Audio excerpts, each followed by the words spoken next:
in case you don't know me, I'm Brian. I run a venue called The Chocolate Factory, and I work very closely as an artist with a lot of people, but Madeline Besser's in the crowd, and I want to point her out to you, because she contributes a lot to the work that we make. We mainly make performances that are primarily about video, but for a variety of reasons, we decided to make a film. So last year, about this time last year, we shot a feature film upstate at Dan Hurlin's house, if you know who Dan Hurlin is. And it's nearly finished, but we're just going to show the very first 20 minutes of a feature-length film. And you are all the first people to actually see any of this that didn't work on it. So that'll be interesting for me. But this is sort of one part of a two-part project that will premiere at PS 122 next year. That's all I'm going to say about it. It's 20 minutes long. I'm just going to start. So if we can kill the lights whenever.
Jim, take a look at this.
Well,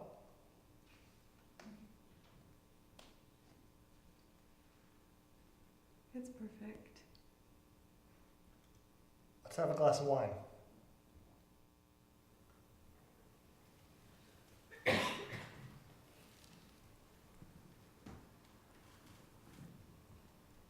To us.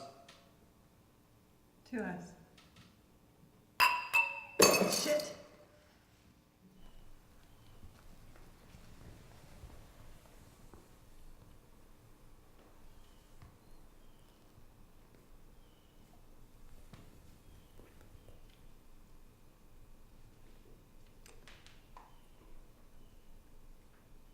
It really is perfect.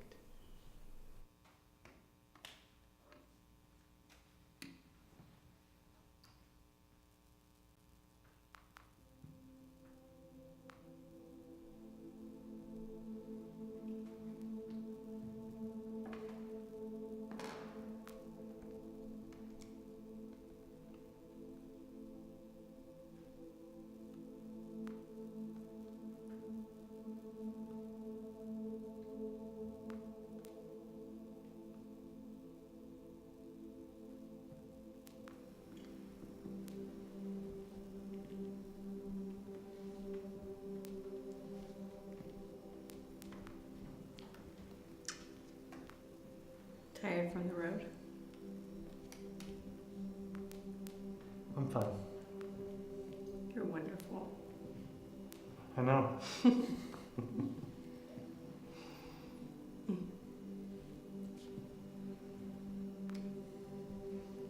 I'll boil us some water.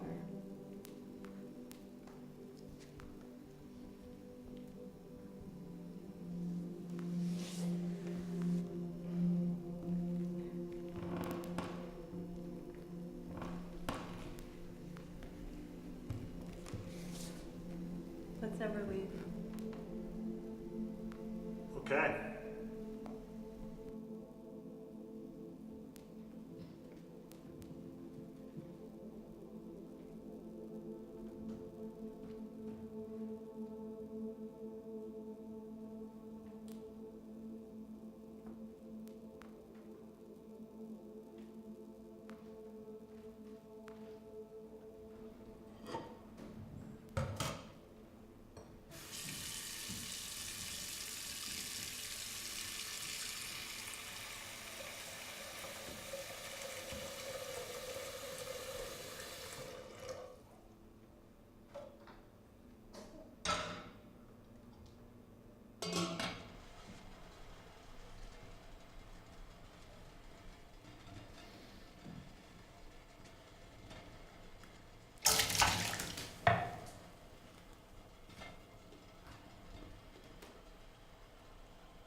I hope it's not too late. Of course not. Yeah? What about your friend? She'll wait here.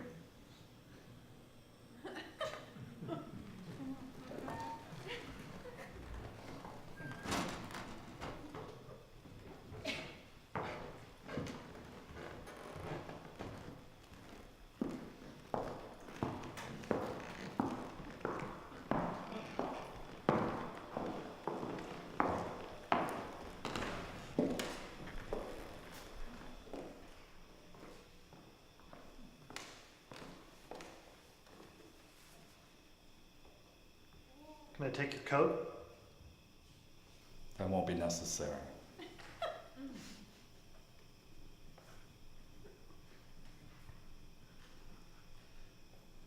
This is Janine, my wife.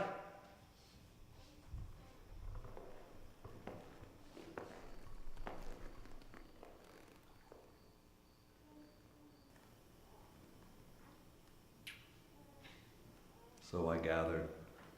It's a pleasure to make your acquaintance. And don't you look lovely tonight.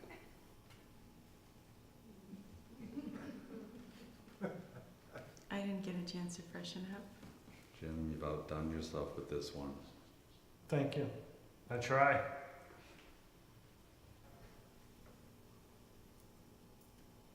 Join us? I will.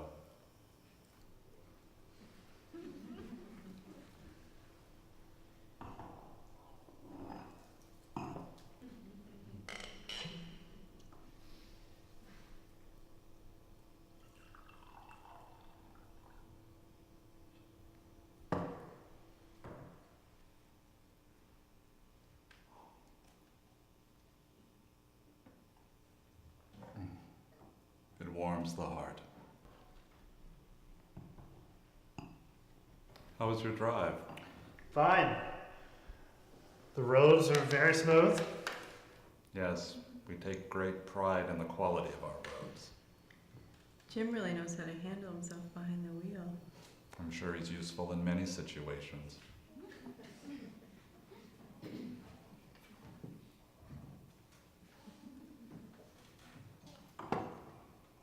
If you don't mind.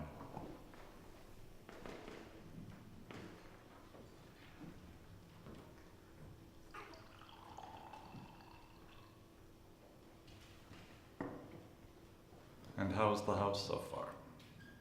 It's gorgeous. A little drafty, no? Not at all. It's perfect. Give yourselves some time to settle in. You'll see what I mean. See? I told you. I'm sorry to intrude, but I couldn't wait to meet the new arrivals. You knew we were coming? Of course. News travels fast. It's a small town. There's little to see and even less to do. All we have here are the people. And the roads. Yes, our very fine roads. Well, we look forward to meeting everyone. The feeling is mutual, I'm sure.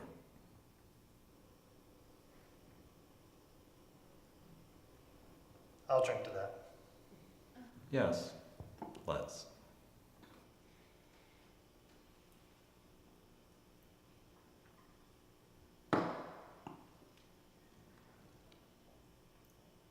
I'll be right back.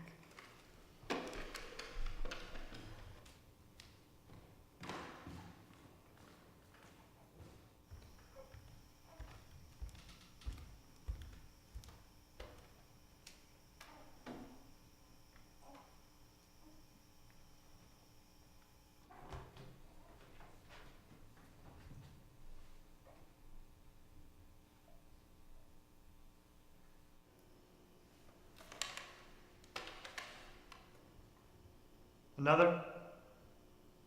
Thank you. No. I really must be going. I'll see you out. I know the way. Thanks for the wine. We'll see each other soon.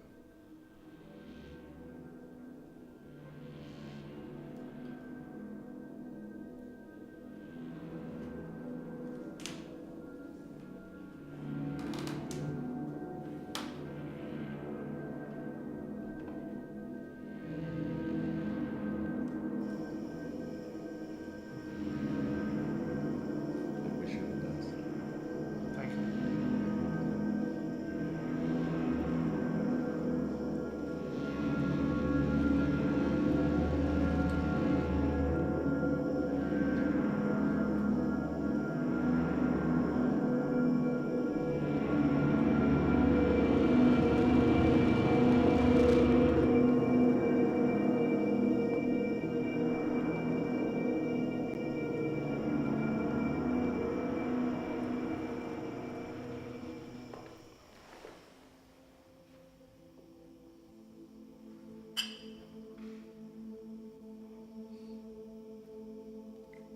we meet the neighbors. We'll see.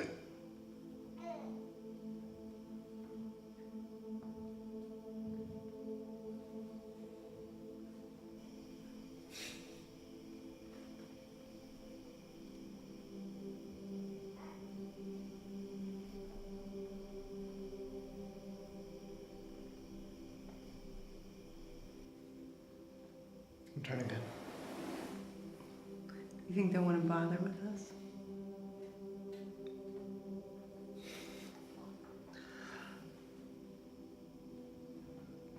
Something tells me you'll want to bother with them.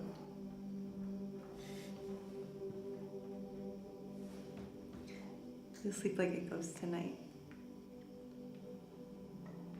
Certainly hope so.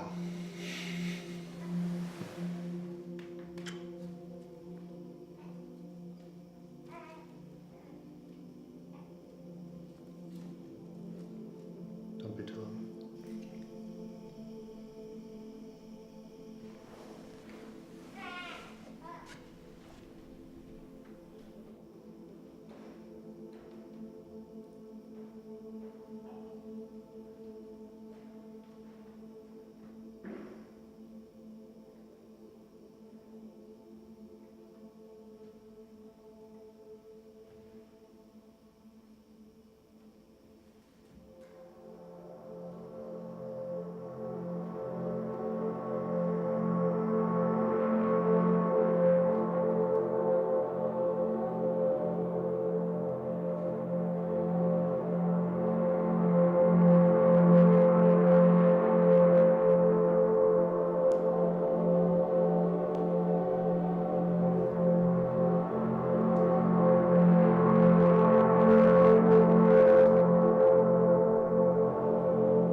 Bring him here!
Good morning, ma'am.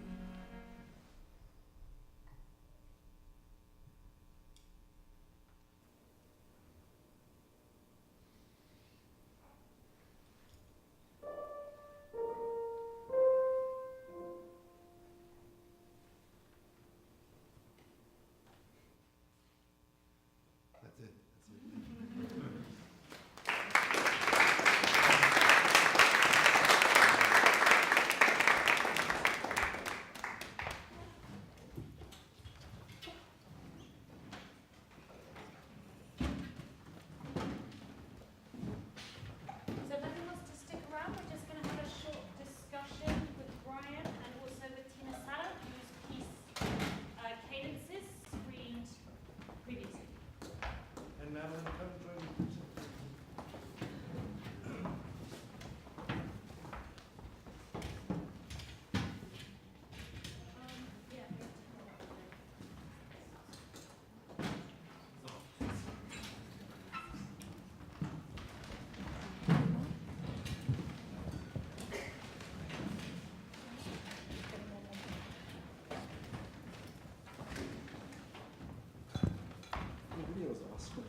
Oh, yeah, barely different version.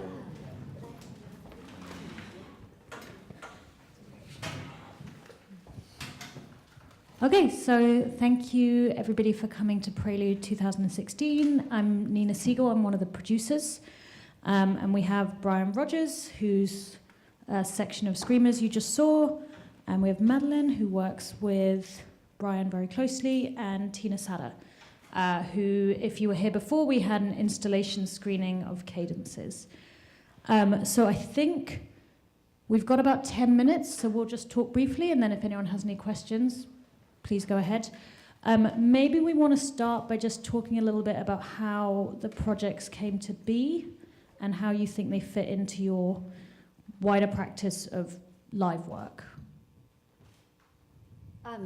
The piece that I screened was called Theater Company: Cadences, and it was edited. It was a two videos in this case, one that's screened there and one on a smaller screen down here, that were edited together, clips from video pieces that, as Half Straddle, we've shot over the years that are just like a web series we started to make ourselves like 5 years ago. Something I shot of Jess Barbagallo when I first met him in grad school. Then there's some records from rehearsals of various projects, and it's just this footage I've had now for like 8 or 9 years, accumulating, and it's kind of an amazing archival thing for us, for me personally, for the company. But I also think there's just like interesting, when I could step back from it, seeing a group of performers next to each other, working together, saying things, and also framed within these unexpected weird contexts, because that's not the work of our shows usually. So anyways, I just decided this was an experiment of it, when I was asked to do something for Prelude, to like really push it and edit it together and have the two videos work together and then put them in an installation setting that drew from some of the costumes and props and aesthetics of the images in the video pieces.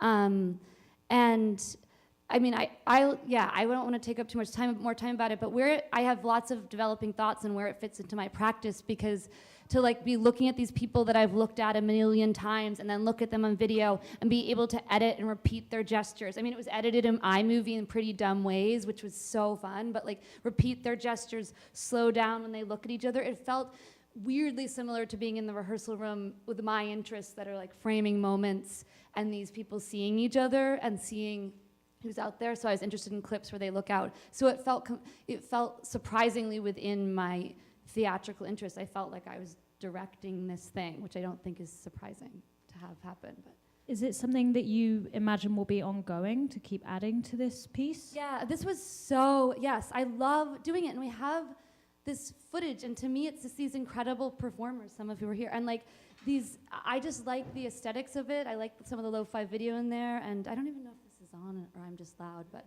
I am loud. But yes, I want to figure out more, because I don't know other artists. I've been talking to several other artists lately about this. We have all this stuff that exists, and what do you do with it, and how do you create new meaning for it if you want to?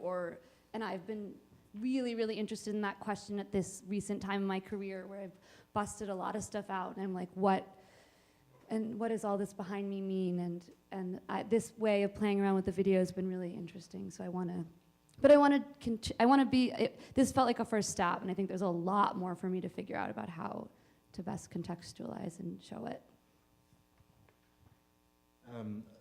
Well, we've been making, for the last several years, we've made a few big performances that were really entirely about video, and we're referencing other movies, specific sort of cinematic vocabularies of different movies. And at a certain point, a couple of years ago, I think we just had this idea that we should make an actual movie of our own, just to say that we had tried to do it. And I didn't really have any specific idea of what we would do. I didn't think we would make something sort of as large in scale as we wound up doing, but it just sort of happened in this weird sort of way through Karen Sherman, who, are you here, Karen Sherman? Through Karen Sherman, she proposed this idea 2+ years ago, that we have this friend, Dan Hurlin, who's a really amazing artist and person who has this church upstate. It was Karen's idea that he was going to go live in Italy for a year, and she proposed that we take it and use it for a year. And so we wound up spending, I spent a lot of time up there by myself in this church, and kind of just wound up writing a screenplay really quickly, like in 2 or 3 days, and then rewrote it many, many times, and then many, many times with Madeline's help, and then I just asked Dan if we could shoot it, and he said yes, and we wound up shooting this movie. We had 11 shooting days. It was crazy, and just with all of our friends, a lot of people that you know are in this movie. They haven't appeared.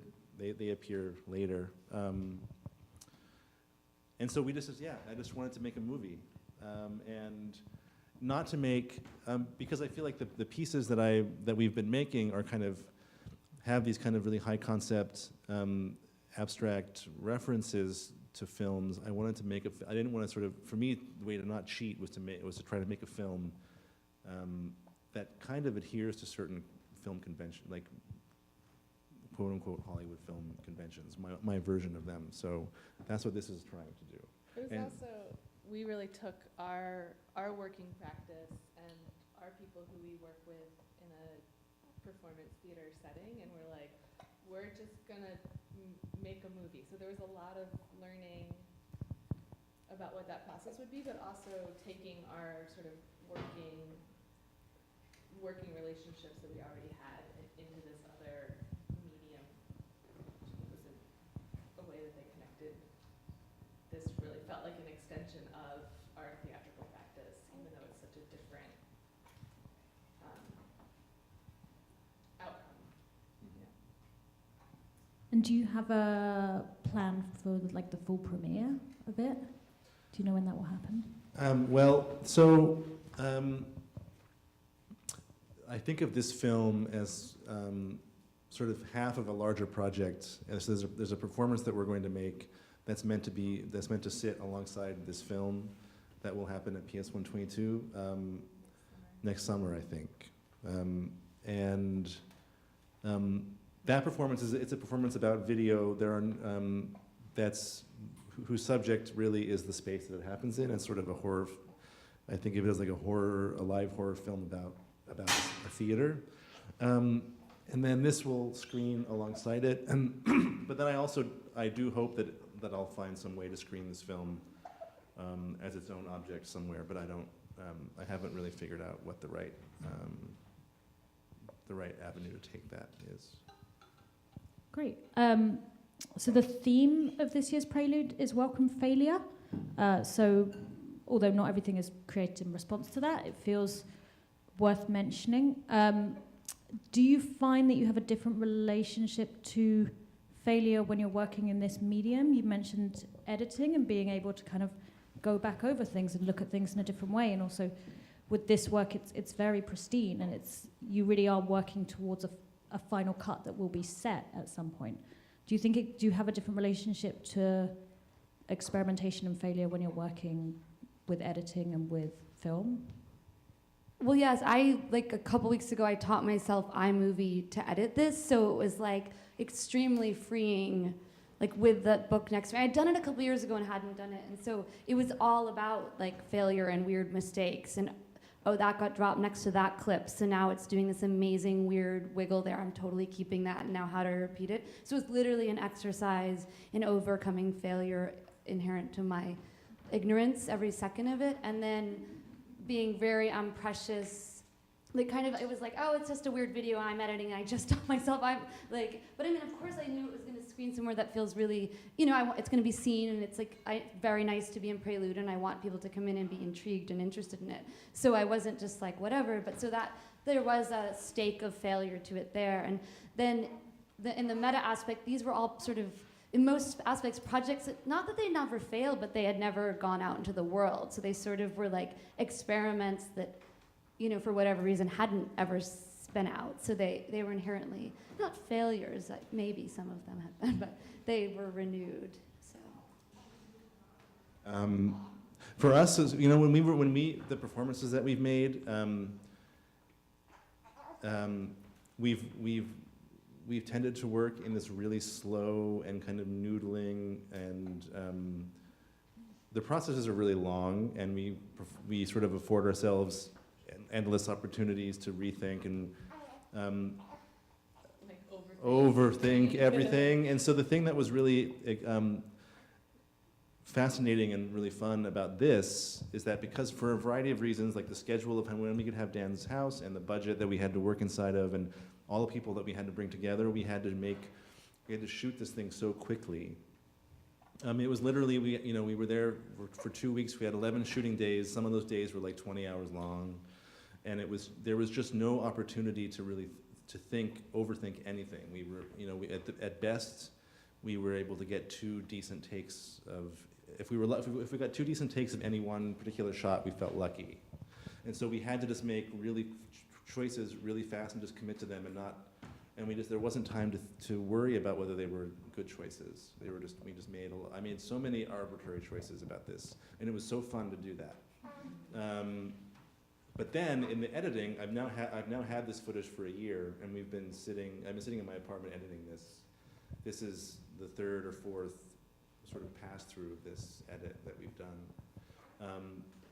And that's, to me, really, there is a lot of opportunity there to rethink and remake things, but what's really exciting what's fun for me about it is that I'm not having to negotiate with anyone else's ideas or personalities around it so much. It's just the material. The material is what it is.